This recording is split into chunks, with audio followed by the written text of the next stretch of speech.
নমস্কার। আজকের এই আলোচনায় আমরা সরাসরি চলে যাচ্ছি পশ্চিমবঙ্গ সরকারের কৃষি বিভাগের একটা বেশ গুরুত্বপূর্ণ ঘোষণায়, যেটা হলো এই 2025-26 অর্থবর্ষের জন্য কৃষি যন্ত্রপাতি আর সরঞ্জাম কেনার উপর সরকারি ভর্তুকি। হ্যাঁ, এটা নিয়ে বেশ আলোচনা চলছে। আমাদের হাতে সেই সরকারি বিজ্ঞপ্তিটা আছে, মানে যার নম্বর 294/2000 হেডকোয়ার্টার, তারিখটা ছিল 05/09/2025। ঠিক।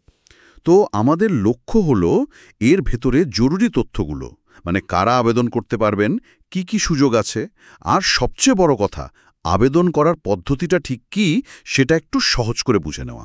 অবশ্যই। আর দেখুন, এই ধরনের সরকারি স্কিমগুলোর কিন্তু একটা বড় তাৎপর্য আছে। ঠিক। মানে আজকের দিনে কৃষিকাজকে লাভজনক করতে গেলে আধুনিক যন্ত্রপাতির ব্যবহার তো লাগবেই। ঠিক। কিন্তু সব কৃষকের পক্ষে তো আর দামি যন্ত্র কেনা সম্ভব হয় না। একদমই না। তো এখানেই এই ভর্তুকি প্রকল্পগুলোর গুরুত্বটা। এগুলো একদিকে যেমন কৃষকদের একটু আর্থিক সাহায্য দেয়, অন্যদিকে কিন্তু পশ্চিমবঙ্গের পুরো কৃষি ব্যবস্থাটাকে আধুনিক করার দিকেও ঠেলে দেয়। মানে উৎপাদন বাড়ে, আয় বাড়ে, একটা সম্ভাবনা তো তৈরি হয়। ঠিক বলেছেন। বিজ্ঞপ্তিতে যে নানা রকম প্রকল্পের কথা আছে সেগুলো দেখলে উদ্দেশ্যটা আরও পরিষ্কার হয়। একদম। তো প্রথম যে প্রশ্নটা মনে আসে সেটা হলো, কারা আবেদন করতে পারবেন, মানে কারা যোগ্য এই সুবিধাটার জন্য? দেখুন, বিজ্ঞপ্তি অনুযায়ী যাদের নাম কৃষক বন্ধু নতুন প্রকল্পে আছে সেই কৃষকরা ব্যক্তিগতভাবে আবেদন করতে পারবেন। আচ্ছা, শুধু ব্যক্তি কৃষক? না, শুধু ব্যক্তি কৃষক নন, বিভিন্ন গোষ্ঠীও পারে। যেমন ধরুন, সরকারি বা অন্য কোনো দপ্তর থেকে স্বীকৃত কৃষক গোষ্ঠী, কিংবা ধরুন কৃষি সমবায় সমিতি বা এই ধরনের কোনো সংস্থা, এরাও অ্যাপ্লাই করতে পারে। ওহ, তার মানে গোষ্ঠী উদ্যোগেও জোর দেওয়া হচ্ছে। হ্যাঁ, ঠিক তাই। আর বিস্তারিত যদি জানতে হয়, মানে যোগ্যতার অন্যান্য শর্ত বা তালিকা, তার জন্য ওই যে ওয়েবসাইটটা আছে www.wbfms.gov.in, ওটা দেখতে বলা হয়েছে। তার মানে শুধু একা কৃষক নয়, দলবদ্ধভাবেও এগোনোর সুযোগ থাকছে। এটা তো বেশ ভালো দিক। অবশ্যই, ছোট কৃষকদের জন্য এটা খুব সুবিধার। একা হয়তো পারলেন না, কিন্তু 10 জন মিলে একটা বড় যন্ত্র কিনতেই পারেন। একদম। আচ্ছা, যোগ্যতা তো বোঝা গেল, কিন্তু আসল কাজটা হলো আবেদন করা। সেটা কিভাবে হবে, অনলাইন না অফলাইন? দেখুন, বেশিরভাগ প্রকল্পের জন্যই আবেদনটা কিন্তু অনলাইনেই করতে হবে। অনলাইন? কোন ওয়েবসাইটে? ওই সরকারি পোর্টাল www.wbfms.gov.in, ওখানেই। তবে মনে রাখতে হবে, এর একটা সময়সীমা আছে। সময়সীমা কবে থেকে কবে? পোর্টালটা খোলা থাকবে 10 সেপ্টেম্বর 2025 সকাল 11টা থেকে, আর বন্ধ হবে 30 সেপ্টেম্বর 2025 বিকেল 6টায়। মানে এই 20 দিনের মধ্যেই যা করার করে ফেলতে হবে। সময়টা খেয়াল রাখতে হবে। কিন্তু শুনলাম যেন দুটো প্রকল্পের জন্য নিয়মটা একটু আলাদা। হ্যাঁ, ঠিক ধরেছেন। দুটো প্রকল্প আছে, একটা হলো FSSM, মানে ফার্ম সাবসিডাইজ স্মল মেশিনারি, আর অন্যটা OTSFI, other than small farm implements. হ্যাঁ। এই দুটোর আবেদন কিন্তু ওই wbfms.gov.in পোর্টালে নয়। তাহলে কোথায়? ওটা করতে হবে আমাদের পাড়া আমাদের সমাধান পোর্টালের মাধ্যমে। ও আচ্ছা, ওই যে রাজ্য সরকারের আরেকটা পোর্টাল আছে। হ্যাঁ, ওই পোর্টালটা। আর শুধু তাই নয়, এই দুটো প্রকল্পের জন্য আবেদনকারীর কিন্তু ওই পোর্টালে একটা রেজিস্ট্রেশন নম্বর থাকতেই হবে, ওটা মাস্ট। দুটো আলাদা পোর্টাল কেন? এটা একটু গুলিয়ে ফেলার মতন না? হ্যাঁ, মনে হতেই পারে। দেখুন, অনলাইন ব্যবস্থার সুবিধা তো অনেক, স্বচ্ছতা থাকে, কাজ তাড়াতাড়ি হয়। কিন্তু এটাও ঠিক যে গ্রামের সব কৃষকের কাছে সবসময় ইন্টারনেট বা স্মার্টফোন থাকে না। সেটাই। সেই জন্য বিকল্প আছে, যেমন কোনো কম্পিউটার সেন্টারের সাহায্য নেওয়া যেতে পারে, বা একদম ব্লক কৃষি অফিসে গিয়েও যোগাযোগ করা যেতে পারে। ওনারা সাহায্য করে দেবেন। আচ্ছা। আর দুটো পোর্টালের বিষয়টা দেখুন, আমাদের পাড়া আমাদের সমাধান পোর্টালটা তো তৈরিই হয়েছে একদম স্থানীয় স্তরের বিভিন্ন পরিষেবা বা সমস্যার আবেদনের জন্য।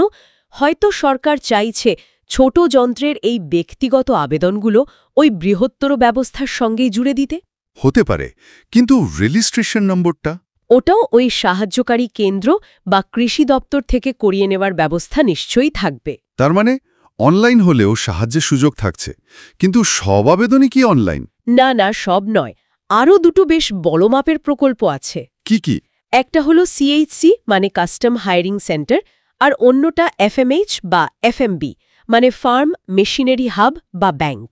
ও, সিএইচসি আর এফএমএইচ এফএমবি এগুলোর আবেদন? এগুলোর আবেদন কিন্তু অফলাইনে, মানে ফর্ম ফিল আপ করে প্রয়োজনীয় কাগজপত্র দিয়ে নিজের জেলার জয়েন্ট ডিরেক্টর অফ এগ্রিকালচার প্রশাসন অফিসে জমা দিতে হবে। অফলাইনে? আচ্ছা, এরও নিশ্চয়ই শেষ তারিখ আছে। হ্যাঁ, অবশ্যই। এর শেষ তারিখটা হল ৩১শে অক্টোবর ২০২৫ বিকেল ৫টা পর্যন্ত। এই তারিখ আর সময়টা কিন্তু খুব গুরুত্বপূর্ণ। এর পরে গেলে আর নেবে না। ৩১ অক্টোবর। তাহলে সিএইচসি আর এফএমএইচএমবির জন্য অফিসেই যেতে হচ্ছে। সম্ভবত এগুলোর প্রজেক্ট ভ্যালু বেশি বলেই কি? হ্যাঁ, সম্ভবত তাই। এগুলোর অর্থের পরিমাণ বেশি, কাগজপত্রও বেশি লাগে, তাই হয়তো সরাসরি দপ্তরে জমা নিয়ে ভালোভাবে যাচাই করার ব্যবস্থা। বোঝা গেল। তাহলে আবেদনের পদ্ধতিটা মোটামুটি পরিষ্কার হলো, অনলাইন অফলাইন দুটোই আছে। এবার একটু প্রকল্পগুলোর ভেতরে ঢোকা যাক, মানে কোনটায় কি সুবিধা, ভর্তুকি কেমন। প্রথমে এফএসএসএমটা নিয়েই বলুন। আচ্ছা, এফএসএম মানে তো ফার্ম সাবসিডাইজড স্মল মেশিনারি। এটা মূলত একটু ছোট কিন্তু খুব দরকারি কিছু যন্ত্রের জন্য। যেমন ধরুন পাওয়ার টিলার, জমি তৈরি করতে লাগে, বা সোলার পাম্প সেট, সেচের জন্য দারুণ কাজের জিনিস, বিশেষ করে যেখানে ইলেকট্রিসিটি নেই বা কম। এগুলোর জন্য এফএসএম? হ্যাঁ, এই ধরনের যন্ত্র কেনার জন্য। এর জন্য কি কোনো বিশেষ শর্ত আছে? মানে জমি কতটা থাকতে হবে বা এরকম কিছু? হ্যাঁ, একটা শর্ত আছে। যিনি আবেদন করছেন তার নিজের নামে অন্তত 0.5 একর, মানে ধরুন প্রায় 50 শতক চাষের জমির রেকর্ড থাকতে হবে। আর বা পর্চা যাকে বলে। একদম, ওই জমির পর্চাটা আবেদনের সাথে দিতে হবে।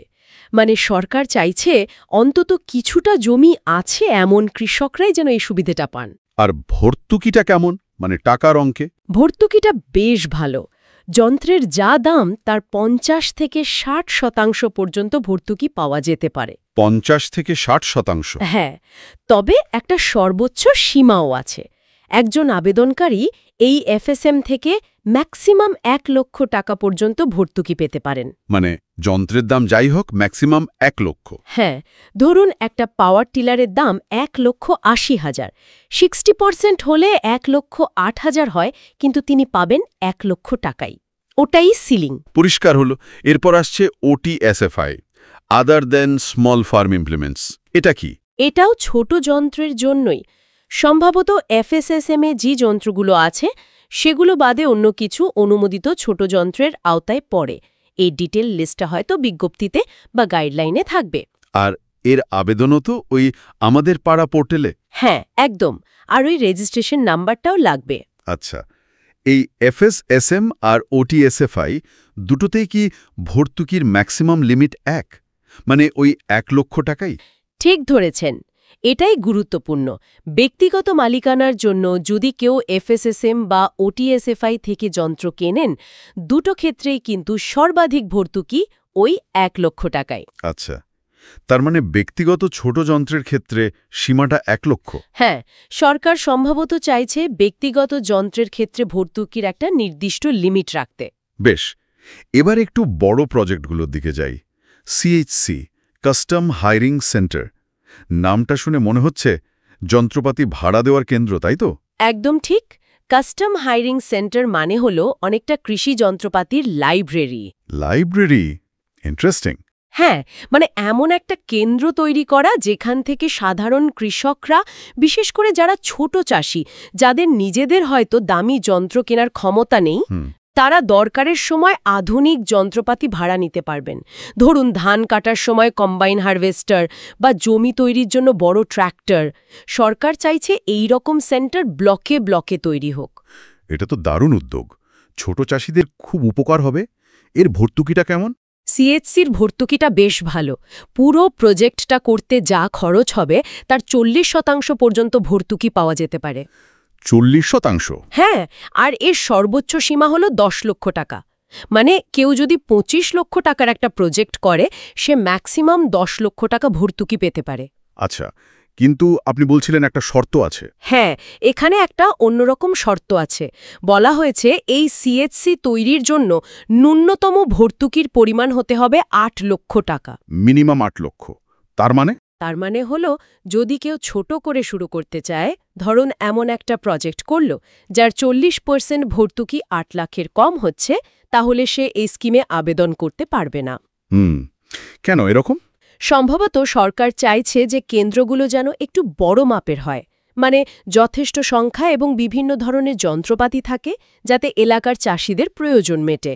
হয়তো একটা দুটো যন্ত্র দিয়ে শুরু করলে আসল উদ্দেশ্যটা পূরণ হবে না, তাই একটা মিনিমাম লেভেল সেট করে দিয়েছে।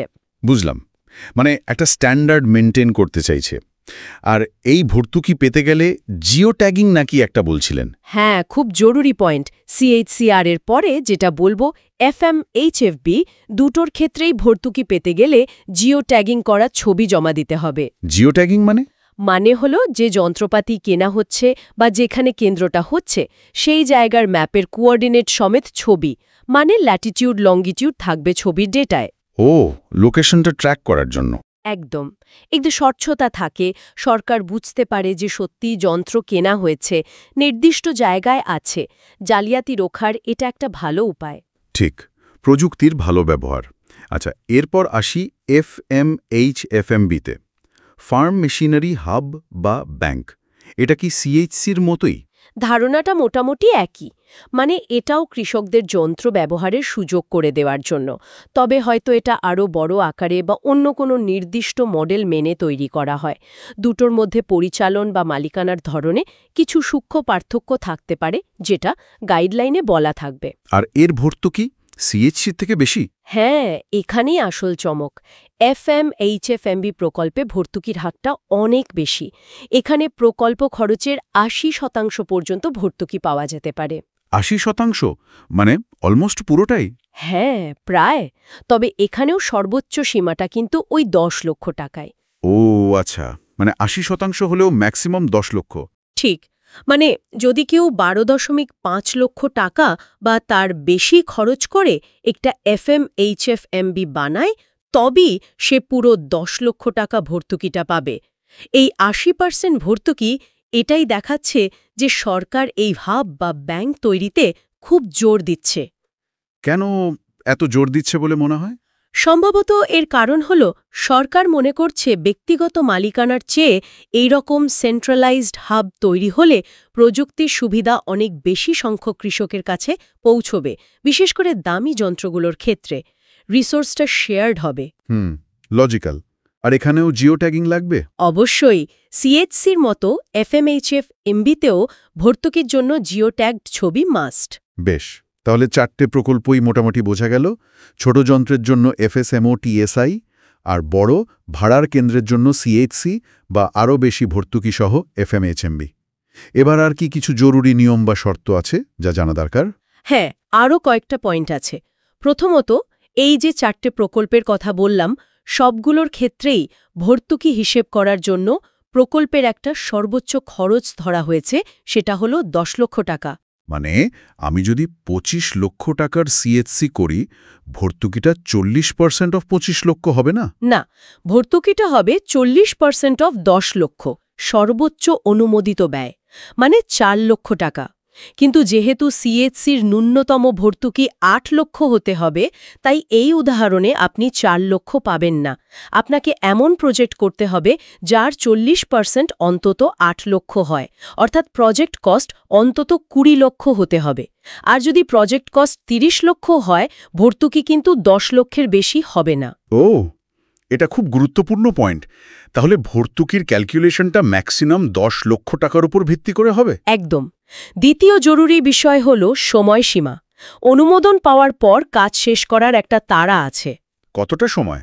বিজ্ঞপ্তি বলছে FSSM, OTSFI এবং FMHMB, যেগুলোর প্রজেক্ট কস্ট 10 লক্ষ পর্যন্ত, এগুলোর ক্ষেত্রে অনুমোদন বা স্যাংশন অর্ডার পাওয়ার পর 30 দিনের মধ্যে তালিকাভুক্ত ডিলার বা কোম্পানির থেকে যন্ত্র কিনতে হবে। মাত্র 30 দিন? হ্যাঁ, মাত্র 30 দিন। কেনার পর বিল আর অন্যান্য কাগজপত্র আবার অফিসে জমাও দিতে হবে। বাপরে, 30 দিনের মধ্যে যন্ত্র পছন্দ করা, অর্ডার দেওয়া, ডেলিভারি নেওয়া, তারপর কাগজপত্র জমা দেওয়া, এটা তো খুব টাইট শিডিউল। খুবই টাইট। তাই আবেদন করার আগে থেকেই কিন্তু মডেল, ডিলার, দাম এসব নিয়ে হোমওয়ার্ক করে রাখাটা খুব জরুরি। অনুমোদন পেয়ে গেলে আর একদম দেরি করা চলবে না। প্রস্তুতি নিয়ে রাখতে হবে আগে থেকে। ঠিক, না হলে ভর্তুকি আটকে যেতে পারে। সময়টা হয়তো দেওয়া হয়েছে যাতে অর্থ বছরের মধ্যেই কাজটা শেষ হয়। আর কোনো বিশেষ সুবিধা বা শর্ত? আর একটা অতিরিক্ত সুবিধার কথা বলা আছে, তবে ওটা একটু অন্যরকম। কিরকম? যে সিএইচসি বা এফএমএইচএমবি প্রজেক্টগুলো ব্যাংক লোনের মাধ্যমে করা হচ্ছে আর যাদের খরচ 10 লক্ষ পর্যন্ত, তারা অন্য একটা সরকারি যোজনা আরকেভিওয়াই সমৃদ্ধি রিভলভিং ফান্ড থেকেও ভর্তুকি পাওয়ার জন্য বিবেচিত হতে পারে। আরকেভিওয়াই মানে?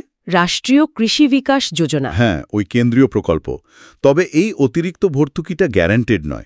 এটা নির্ভর করবে ওই আরকেভিওয়াই সমৃদ্ধি স্কিমের গাইডলাইন আর তাদের অনুমোদনের ওপর।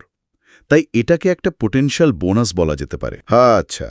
আর সবশেষে এইসব নিয়মকানুন কোথায় পাওয়া যাবে বিস্তারিত? হ্যাঁ, সেটাই সবচেয়ে জরুরি। বিজ্ঞপ্তিতে বলা আছে যে 2025-26 সাল থেকে এই সব প্রকল্প চলবে। কৃষি বিভাগ পশ্চিমবঙ্গ সরকার থেকে প্রকাশিত ডিটেইলড গাইডলাইন অনুযায়ী। তার মানে এই বিজ্ঞপ্তিটা হলো একটা ঘোষণা, আসল নিয়মকানুন থাকবে গাইডলাইনে। একদম। তাই আবেদন করার আগে বা কাজ শুরু করার আগে ওই গাইডলাইনটা খুব ভালো করে দেখে নেওয়া দরকার। ওটাই ফাইনাল। দারুণ। তাহলে পুরো বিষয়টা বেশ পরিষ্কার হলো। একবার যদি সামারি করে নিই, পশ্চিমবঙ্গ সরকারের এই নতুন ভর্তুকি প্রকল্পে মূলত 4টে ভাগ। ব্যক্তিগত ছোট যন্ত্রের জন্য FSSM আর OTA-SFI। ভর্তুকি 50-60%, ম্যাক্সিমাম 1 লক্ষ টাকা।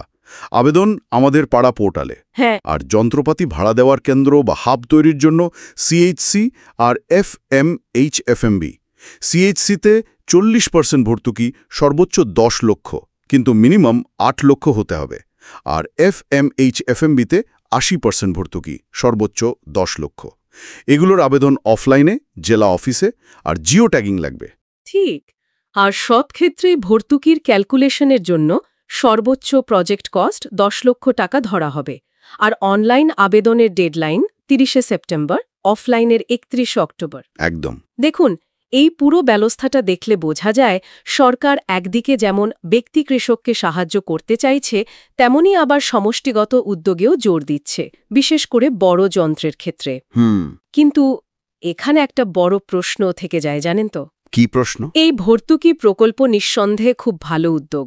রাজ্যের কৃষিতে যান্ত্রিকীকরণ বাড়বে, কিন্তু এর আসল সাফল্যটা নির্ভর করবে কয়েকটা জিনিসের উপর।